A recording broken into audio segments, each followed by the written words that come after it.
Imagine a man whose rage was so immense it reshaped the very planet. His armies didn't just conquer nations, they altered the global climate. 10% of humanity vanished under his command. As cities burned, the world's carbon footprint drastically fell. This isn't a fantasy movie, it's the legacy of Genghis Khan. Yet, after conquering the known world, history's greatest conqueror simply vanished. His tomb, an enigma hidden for 8 long centuries, guarded with a merciless fanatic devotion. Those who built it were slaughtered, their secrets dying with them. Rivers were diverted and forests were planted, all to conceal his final resting place. He wasn't born a Khan.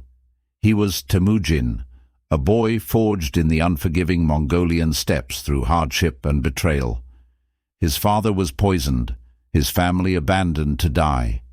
Exile, hunger, and captivity were his cruel teachers. But these trials didn't break him. They tempered the steel within. He learned that loyalty must be earned and that tribal division was a weakness to be purged. In a stroke of genius, he united the warring Mongol tribes under a single banner, revolutionizing their society into an unbreakable force. Traditional allegiances were shattered. From now on, merit alone mattered.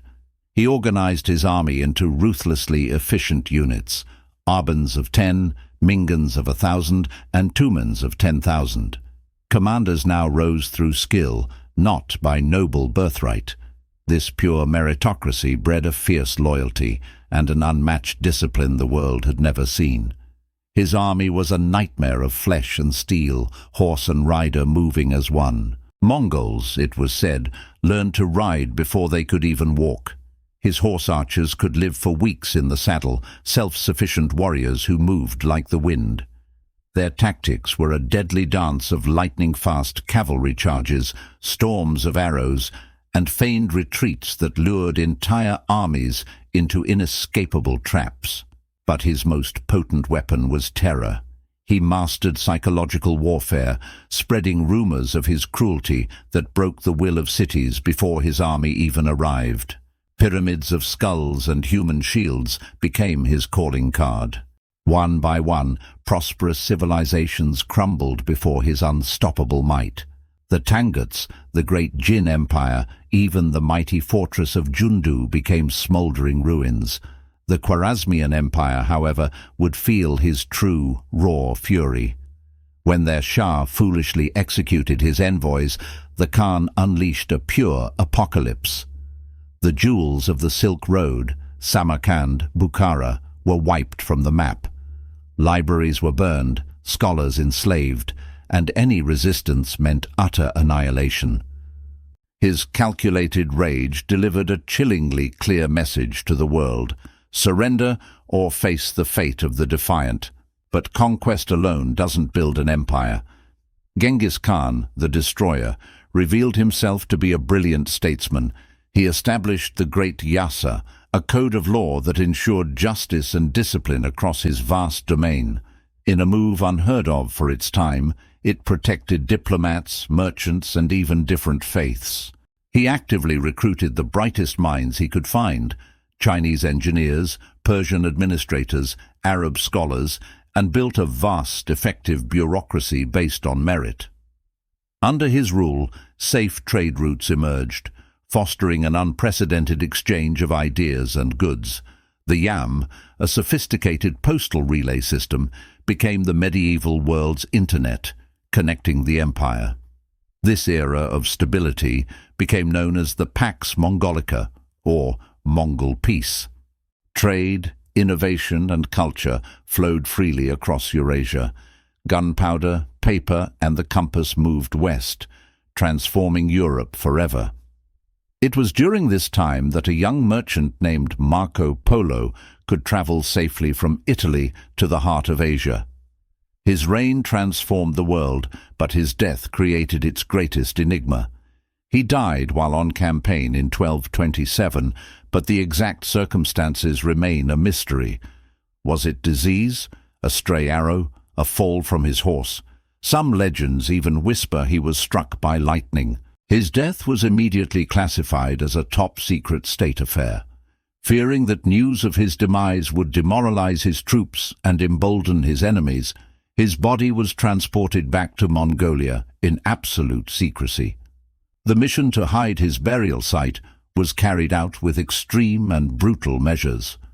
Every single person involved in the funeral procession, the escorts, the artisans, the slaves who built the tomb, was executed to ensure the location remained a secret forever. To erase any trace, 1,000 horses were said to have trampled the burial ground until it was unrecognizable. Then they took it a step further. An entire river was diverted to flow directly over the grave. A forest was planted on top, restoring the landscape to its pristine, wild appearance. The region's permafrost then sealed the secrets in a tomb of ice and earth. For centuries, historians and adventurers hunted in vain. The area, known as Ik-Korig, or the Great Taboo, was fiercely protected by hereditary guardians called the Darhats, who ensured no one trespassed on the sacred ground. Legends of deadly curses only added to the mystery, and the magnificent Ardos Mausoleum in China stands empty, a symbolic memorial, not the true resting place. But modern science revived the ancient quest. Armed with satellite imagery, ground-penetrating radar, and other new tools, the search began anew. Explorer Albert Lin pioneered a non-invasive approach, using crowdsourcing to scan thousands of satellite images of the Khenti Mountains, respecting local beliefs while searching for clues. His team found promising anomalies, but no definitive tomb. The Three Rivers expedition surveyed vast, historically significant areas, discovering many noble burials from the period, but not the Khans. One man, Maury Kravitz, spent decades of his life fueled by a relentless passion, even reporting strange, supernatural occurrences that hinted at a mystical protection over the site. Then, a shocking new theory emerged, one that shifted the focus of the entire search. Researcher Alan Nichols proposed a controversial hypothesis. Mountain X, a location near the Yellow River, far from the traditionally accepted search zones in Mongolia. He led secretive expeditions, using ground-penetrating radar to map what appeared to be vast, man-made structures hidden deep underground. The work was fraught with political sensitivities, demanding extreme discretion. Nichols guarded his findings closely, fearing they could spark international conflict. And then, the impossible happened. Rumors began to surface of a breakthrough. After 800 years, the long-hidden tomb had finally been discovered. It was a pivotal moment that could rewrite global history. A small, international team, operating under UNESCO oversight and with the approval of the Mongolian government, carefully entered the burial chamber. The architecture itself was a marvel, showing influences from across the Khan's vast empire. The team found stone slabs inscribed with ancient symbols surrounding the central remains. The chamber was filled with ornate weapons, perfectly preserved armor, ancient scrolls, and even food. The human remains belonged to a male warrior from the 13th century. He was draped in rich fabrics, their patterns still vibrant after 8 centuries. Radiocarbon dating confirmed the time frame, 1227 AD. Ancient DNA analysis revealed Central Asian genetic markers, and the fabrics were a blend of Mongol and Chinese craftsmanship. It was a window into a forgotten world. The evidence strongly supported the identity of the remains, but fierce debates continue. For the people of Mongolia, the discovery was a spiritual and national reawakening. There was immense pride, but also deep-seated fears of ancient curses. Had they unleashed grave consequences by disturbing his rest? The discovery also raised questions of national identity. Who truly controls this sacred discovery? International interests surged, with Russia, China, and Western academics all vying for access. It created a clash between scientific curiosity and profound cultural reverence. As commentator Joe Rogan discussed, the find forces us to question the ethics of discovery. The choice is between wisdom and curiosity, respect and conquest. The tomb may now be open, but it is our actions today that will define us and shape the legacy of this monumental discovery.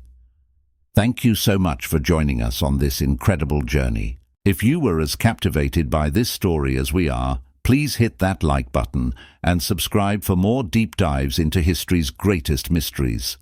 We'll see you in the next one.